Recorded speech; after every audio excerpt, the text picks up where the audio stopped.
Good morning, everybody. I want to continue exploring the relationship between modernity, early modernity, and modernity. And today, I hope to be touching upon yet another aspect, what I have called here a transition from a horizontal to a vertical world. What is there in the early modern era? That is to say, here is this box or drawer labeled the early modern era. If we draw it, if we pull it open, what is there inside? Now, I am posing the question of what was there in pre-modernity? That is to say, roughly before 1500, in previous centuries and thousands of years.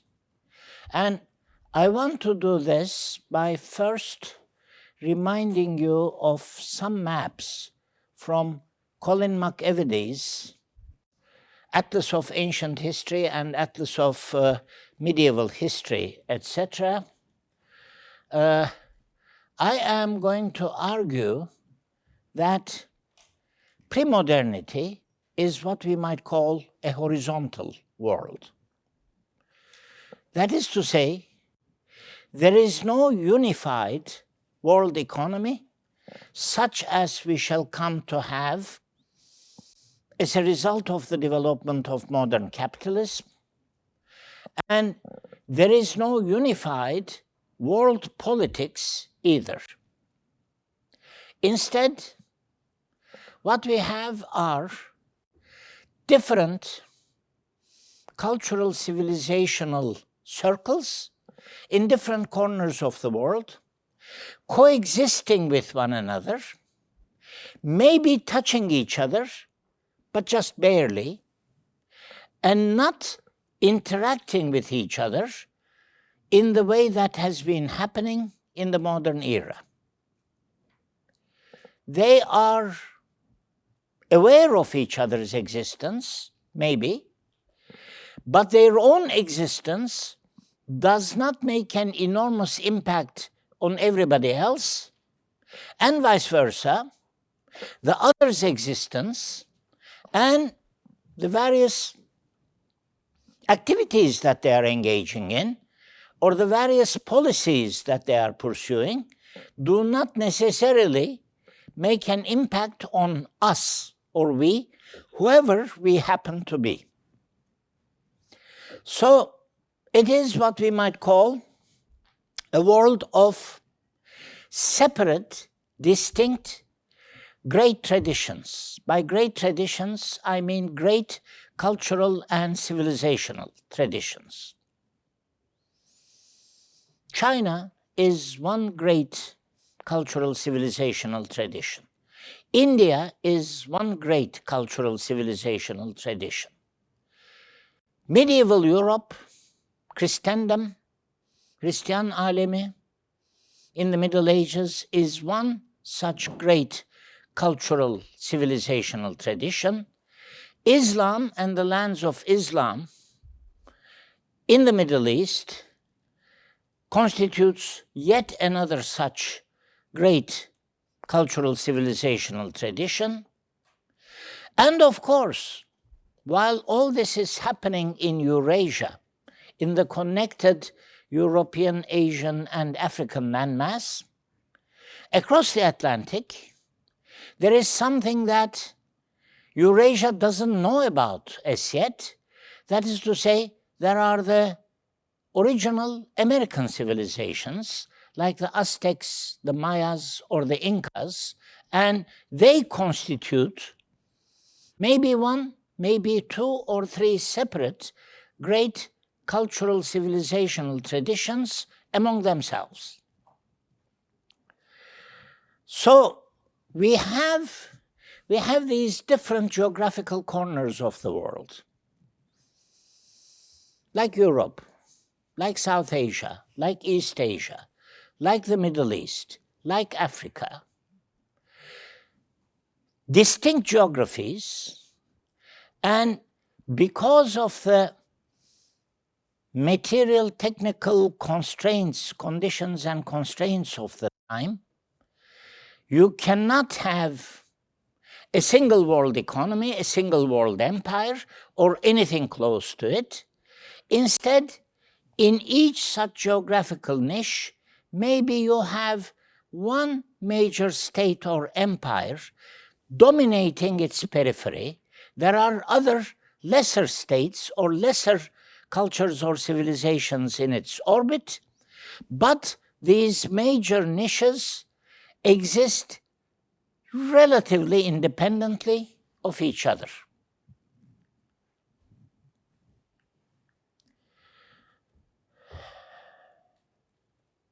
Again, it's not working.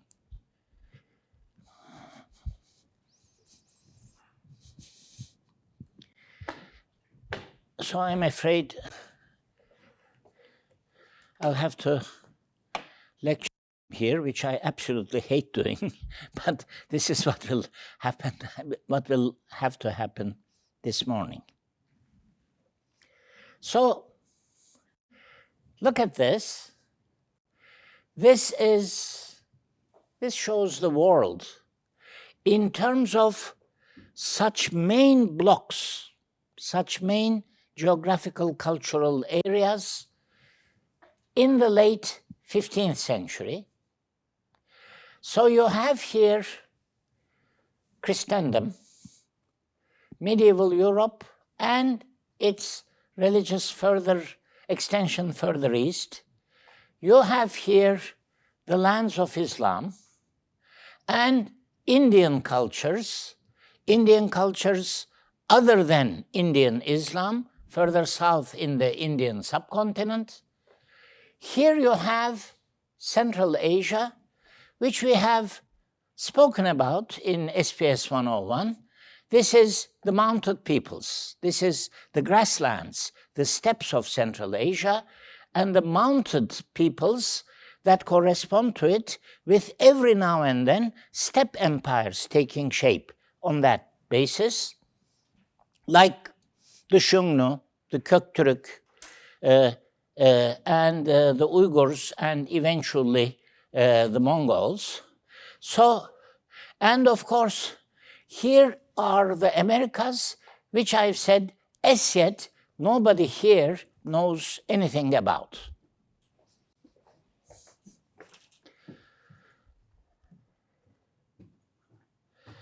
And here you have these main livelihoods or main economic systems or geographical economic areas translated into political units.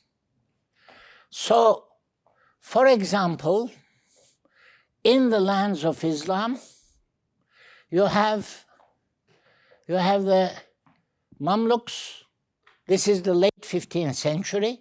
So the Ottomans have not yet conquered Egypt. So you have the Ottomans, the Mamluks, what are called in English the White Sheep Turks, meaning the Akkoyunlu clan, the Akkoyunlu semi-nomadic empire.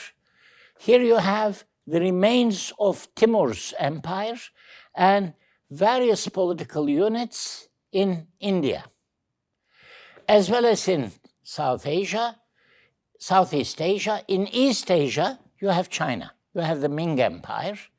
And then in Central Asia, you have, in 1483, you have the various successor units, the remainders of the great Mongol Empire.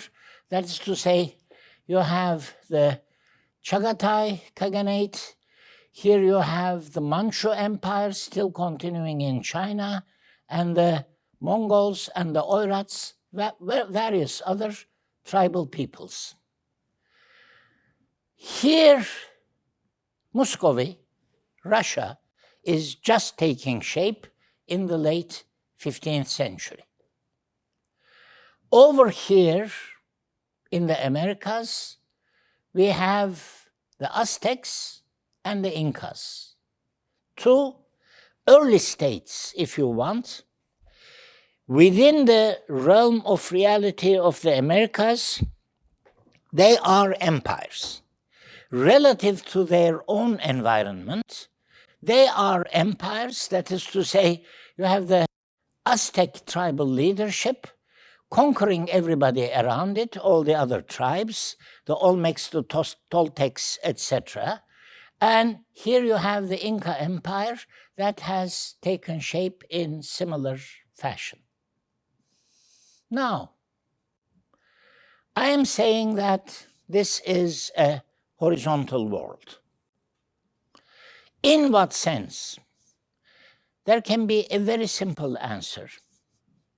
There is no way of answering the question of who is the strongest, because no such overall unit exists. Little boys quarreling and fighting each other in the street sometimes like to boast to each other about whose father can beat whose father. There are these arguments about my dad can beat up your dad. Of course, this is always coming from the little kid who has been beaten up previously. During the COVID days, there were jokes circulating on the internet about who has the more knowledgeable cousin in the CDC in the United States. CDC is the Center for Communicable Disease Control, Contagious Diseases Control. So everybody was forecasting this or that about the future of the COVID infection, and people were boasting about who knows most, who knows the truth, etc. And an equivalent version of my dad can beat your dad became my cousin in CDC says your cousin in CDC is lying. But so, from this, back to these maps. There is no answer to this question of who is the strongest, who is the top state in the world, who is the top empire in the world, because the answer becomes each is strongest within its own niche. Given pre-modern material and technical conditions, there is a certain, each of these states, each of these empires, each of these cultures or civilizations has a certain practical outreach. Outreach is how far you can reach out in terms of an external projection of your power.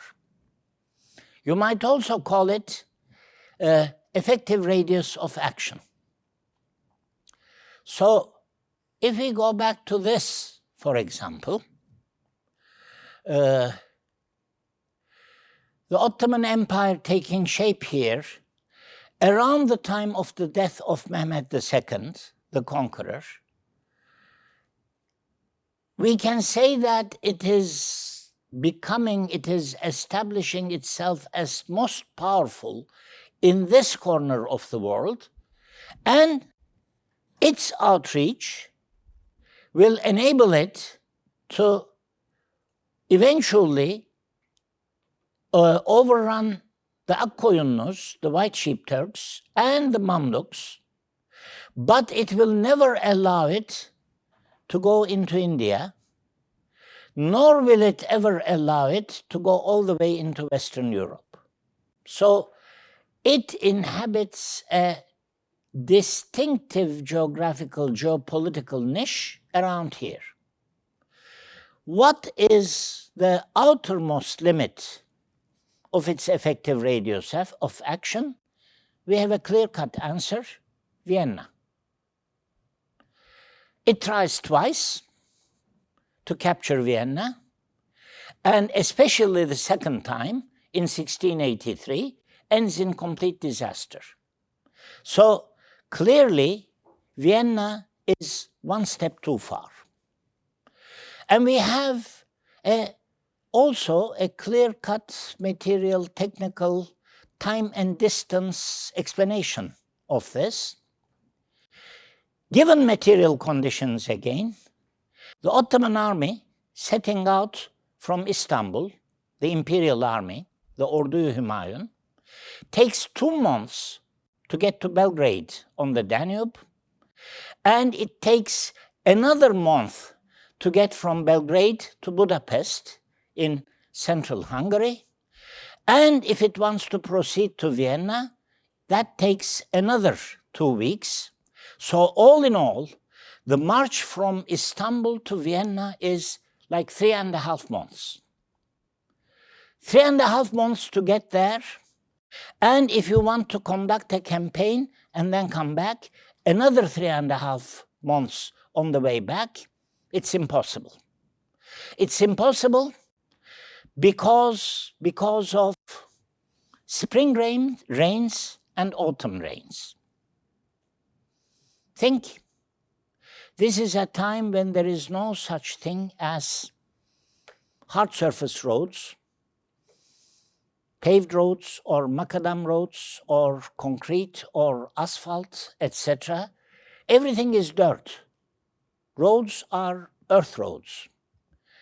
And consider what happens when an army of 100,000, together with all its soldiers, all its carriages, and all its horses and camels, is marching on top of, stepping on these dirt roads, and it rains and the earth turns soft.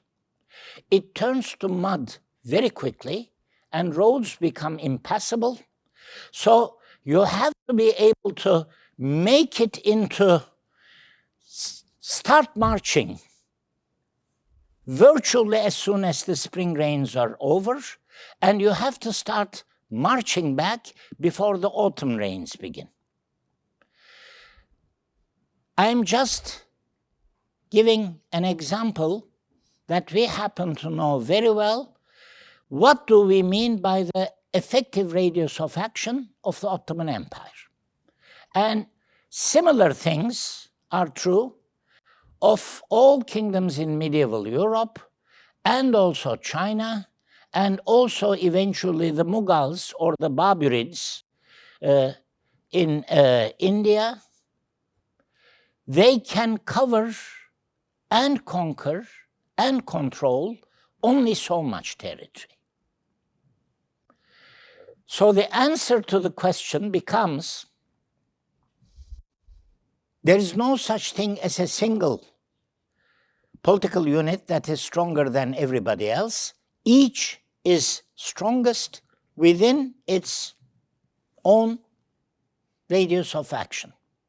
In fact, this is also reflected in the ideological outlook of all these dynastic states, because many of them declare that they are actually ruling the whole world, see themselves as what we would call Cihan Hakimi in Turkish.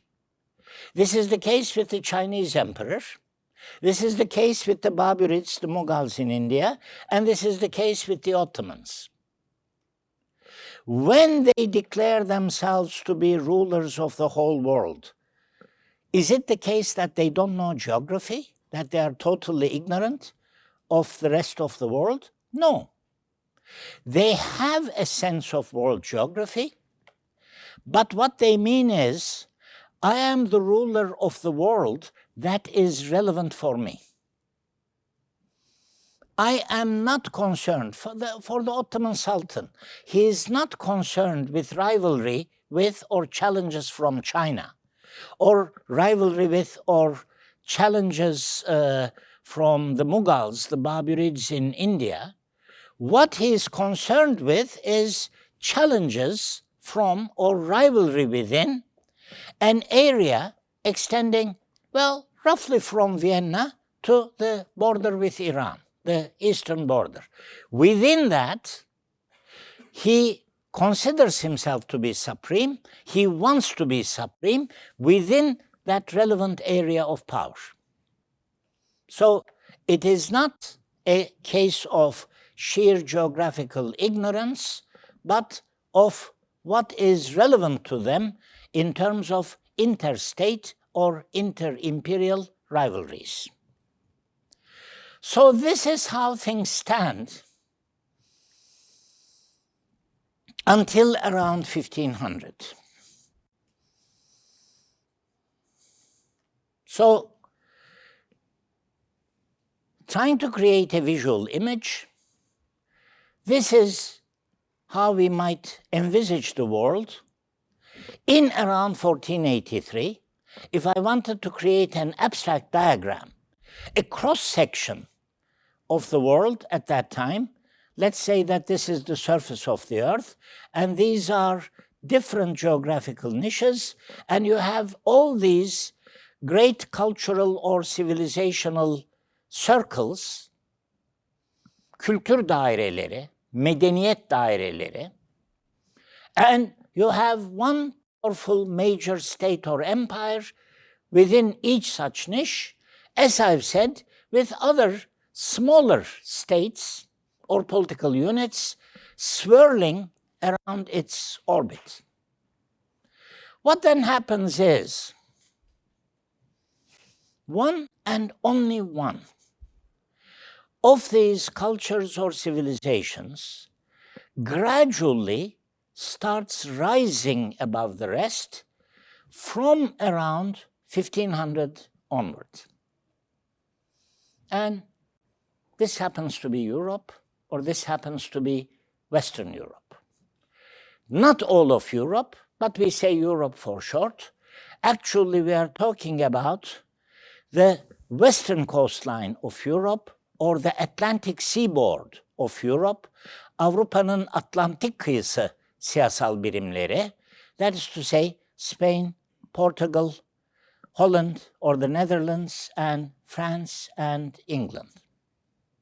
So, one of them, one such culture or civilization in military and political and also cultural and scientific terms, or along these dimensions, begins to rise above the rest. Its effective radius of action increases and increases. Concrete example, they are able to reach the Americas. Christopher Columbus, sailing west, is able to reach the Caribbean, and Vasco da Gama, sailing east from Portugal, is able to reach India, and then the Portuguese are able to go further and further east, and the Spaniards are able to go further and further west. So, as they explore, and on Monday I have, I think, noted how it might be misleading to talk of what is happening as purely exploration or purely discovery, because it is not just, how shall we say, just a scientific expedition born out of curiosity. It is involved with gain, with possession, with seizure, with conquest and eventual colonization. So it has its knowledge dimensions and it has its power dimensions.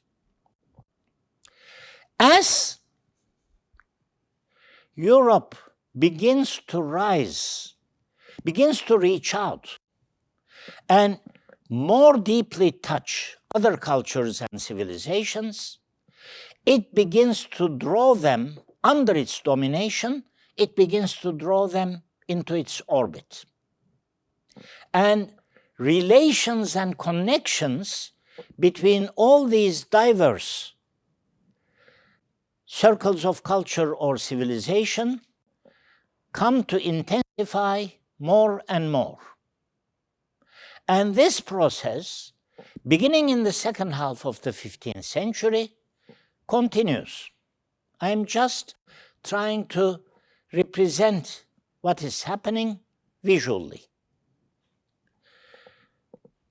Europe is rising above the rest, going out and touching and drawing into its orbit more and more outlying geographical niches and their respective great traditions, and all these other great traditions that previously existed independently or autonomously are now being drawn into the orbit of this new civilizational expansion from out of Western Europe into the rest of the world. So it is a process that continues into the 20th century and is probably continuing even today. You can call it the ascendancy of Europe. You can call it the ascendancy of modernity. You can call it the change from a horizontal world into a vertical world. Because what is happening as Europe or the West rises in this fashion above everybody else is increasingly a vertically ordered world is created. Number one, everything and every location and every country and every society comes to be connected to each other. We see evidence of this everywhere in our daily lives. Consider currency. Consider the exchange rate of the Turkish lira against the dollar or against the euro. When this exchange rate weakens, it has a huge impact on inflation inside Turkey. And this is the case with all countries. That is to say, there is no longer any economy that can be considered to be isolated and aloof of the rest. What is happening in terms of production conditions or cost conditions in this or that other geography, depending, of course, on the strategic importance of that location, has a very quick impact on the rest of the world economy and therefore also on world politics. Just consider in our time the impact of the war in Ukraine resulting from Russia's attack nearly 2 years ago on Ukraine, and how that war has impacted enormously on the entire world politics and on the fabric of the world economy. Consider today what is happening as a result of the conflict in Gaza and Israel's attack in Gaza and all the various reactions to it. It is a chain reaction. Israel has its allies. The Palestinian people, including Hamas, they have their allies. There is Iran's axis of resistance. There are the Houthis in Yemen who are attacking shipping out of the Red Sea. I'm mentioning all this in completely neutral terms, but what is happening is it is having an enormous impact on shipping out of the Red Sea and therefore on the oil trade and therefore on oil prices, and it is having a huge impact on the world economy as a whole, including inevitably Turkey. So number one, we live in an incredibly more interconnected world. It is what we call the modern world capitalist economy. There is something, a totality, that we can speak of as the world economy. Number two, in terms of both economic and political power, there are clear-cut hierarchies within it. it is not an equal world in terms of the power and influence of different political units. There are very powerful nations, less powerful countries, right down to the bottom. The impact of, or the role of the United States, or of China, or of Russia in the world economy and in world politics, and the role of Fiji or Rwanda in Africa, or Samoa in the Pacific are simply not the same, with a huge number of gradations in between. One easy way, apart from just looking at what is happening in terms of warfare and political struggles, one easy way to notice this is look at United Nations statistics. Statistics, this is a modern concept in itself. That is to say, the whole idea, the whole reality that we are today living in a world in which virtually everything is measurable in some way, and it can be tabulated, and certain quantitative coefficients can be derived from this data. In the pre-modern world, there is no such thing as statistics. There is no such thing as any kind of institution or organization keeping statistics, that is to say, collecting quantitative information and tabulating this and publishing it, because the heterogeneity of pre-modern economies is such that such information cannot be collected.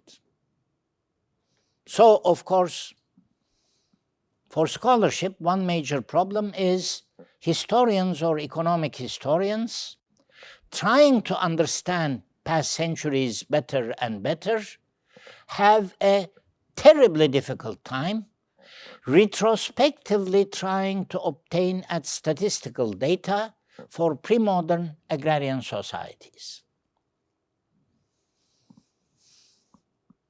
It is, well, we do it, scholarship does it, but it is very incomplete and very imprecise, like modern nation-states statistical data. What was the population of Ottoman Anatolia in the 15th or 16th centuries, or by individual provinces, or even major cities, very major cities like Istanbul? We only have an approximate idea. And there is great debate and controversy over all these approximate estimates. But on the internet, look up the United Nations, look up United Nations statistics or indices of development, and for virtually all countries in the world, you'll be able to see GNP, gross national product, GNP per capita, kişi başına yıllık milli gelir, number of hospital beds per 10,000 population or 50,000 population, the inflation rate, the annual economic growth rate, the size of, well, the population in immense detail, and the size of the armed forces, how much that country is spending on its army, its navy, its air force, etc., etc. You can find everything, pages and pages and pages of it. And furthermore, this is crucial, you find it already hierarchically organized. That is to say, the United Nations organizes its statistics in such a form that you have a first tranche of the richest or relatively more affluent countries, what we might call a first world, and then a second world, and then a third world, and then eventually maybe even a fourth world of the poorest countries in the world. So the findings, the statistical findings, the data already come to us organized in a hierarchical way. And this is not necessarily a distortion. In fact, it is an accurate reflection, probably, of the existing inequalities in the modern world. So, from this, of course, so this is what we mean by a vertical world. And from this, there arise immense questions in history and the other branches of the humanities and the social sciences. I think you have encountered this very early in SPS101 already.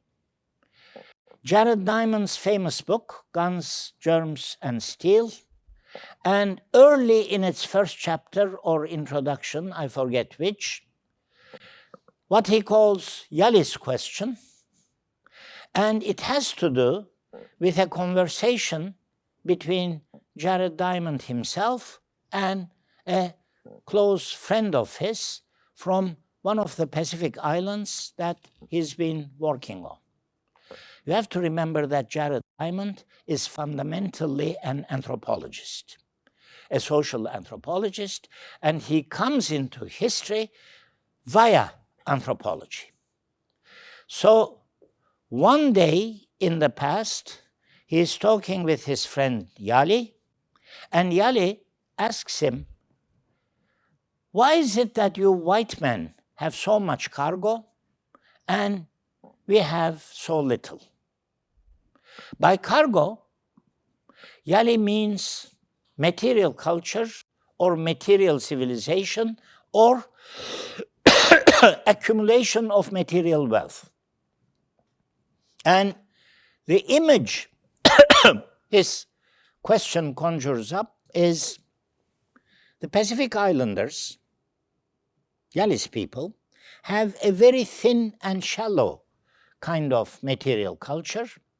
They have grass-thatched huts, a culture of grass and wood, let's say, and wooden boats for fishing, whereas white men, like Jared Diamond, when they come, not necessarily for conquest, but for scholarly purposes, for studying Pacific Island society and culture, they nevertheless come with radios and television sets and washing machines and refrigerators, that's to say the white goods, the brown goods, the durable consumer goods, etc., as well as airplanes, motorboats, ships, anything and everything that you can think of in terms of modern material culture.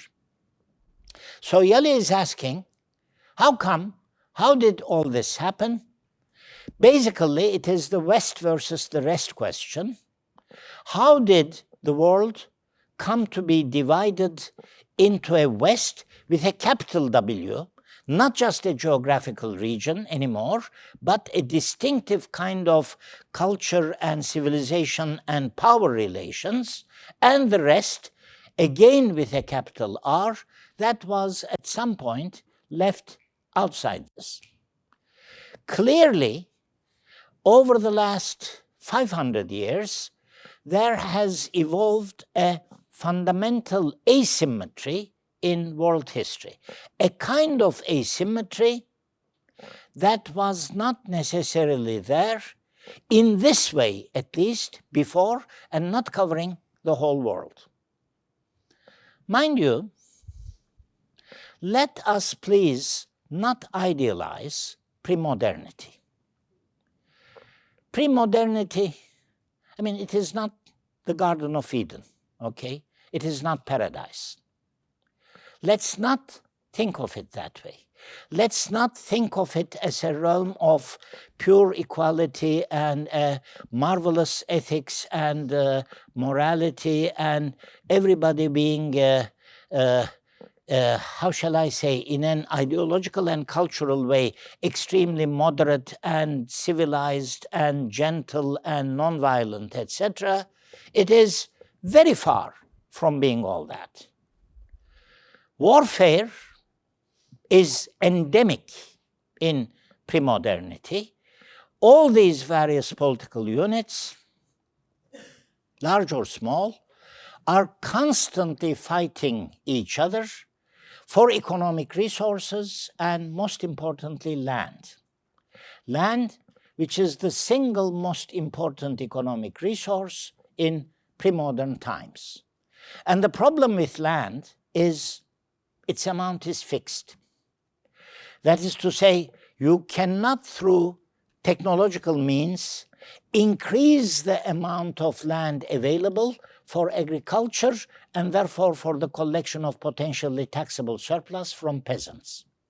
If you want more surplus, that means you need more land and more peasants, and basically, for long centuries and thousands of years, the way to get more land with more peasants on it is to go to war, to seize it from others through conquest.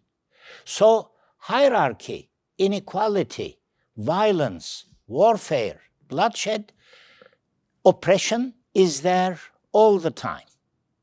And there are inequalities already in pre-modernity between, for example, dynasties and peasants, or slave owners and slaves. It is not an idyllic kind of gentle and moderate world or atmosphere. Nevertheless, having said that, the kind of asymmetry that results from processes starting around 1500, this division into the West and the rest, is global in a way that did not exist previously. It is not just limited to a particular geographical niche. The inequalities, the verticalities inside a specific region or locality, instead it is universal. So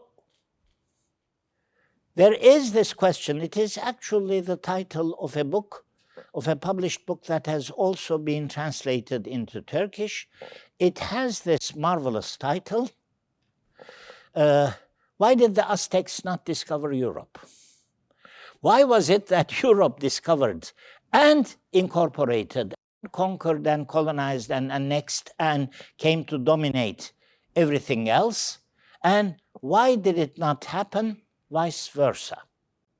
And of course, the answers to that question, well, these are like enormously fundamental questions of history and the social sciences, and the answer cannot be given in terms of the peculiar evil of Europe or the peculiar evil of Western civilization.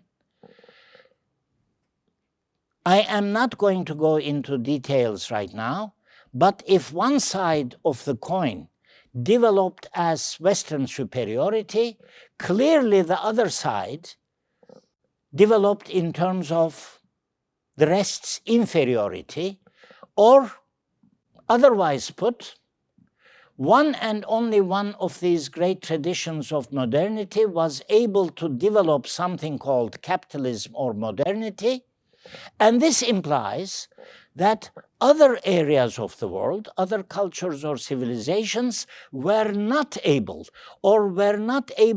quickly enough to develop capitalism or modernity, so that they gradually sank into a materially and technologically and economically inferior position or situation, in which they came to be eventually overrun, subjugated, subordinated, colonized or semi-colonized as a result of developments in the West.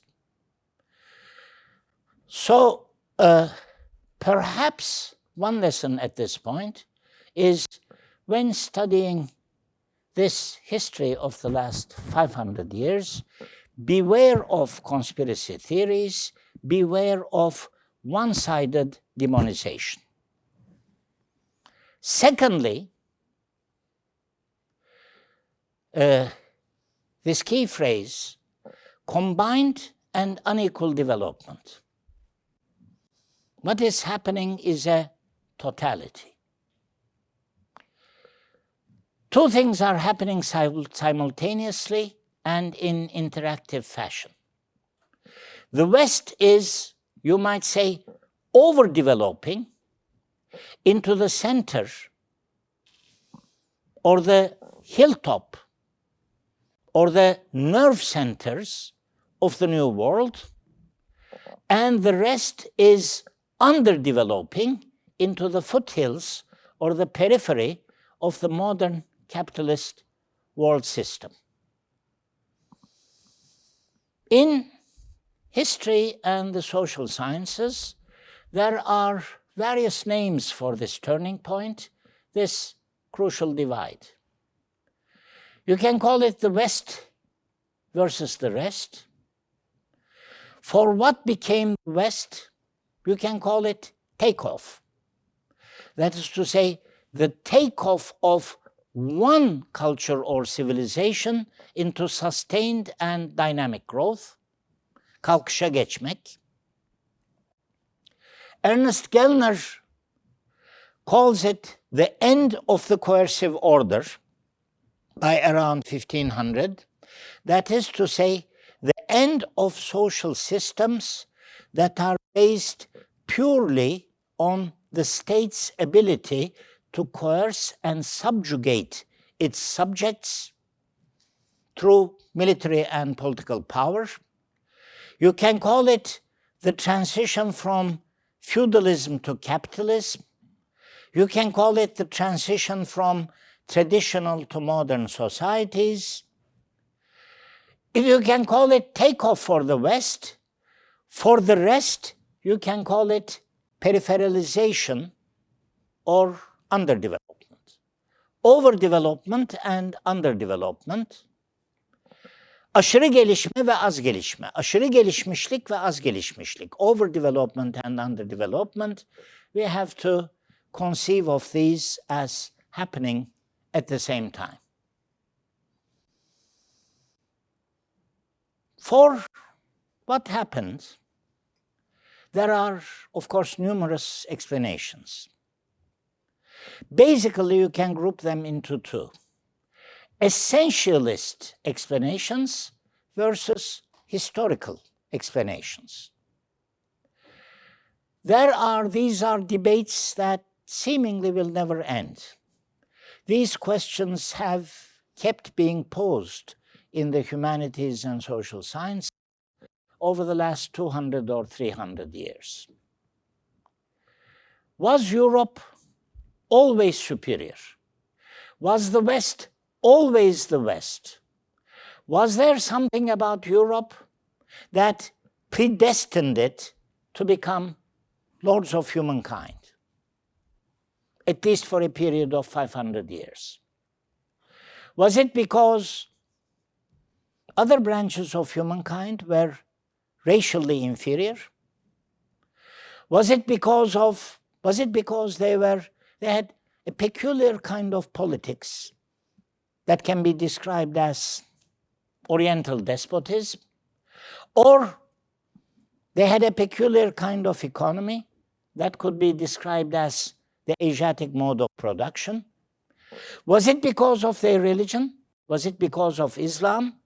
Was it because there has been something specific about Islam that is not conducive to dynamic economic development?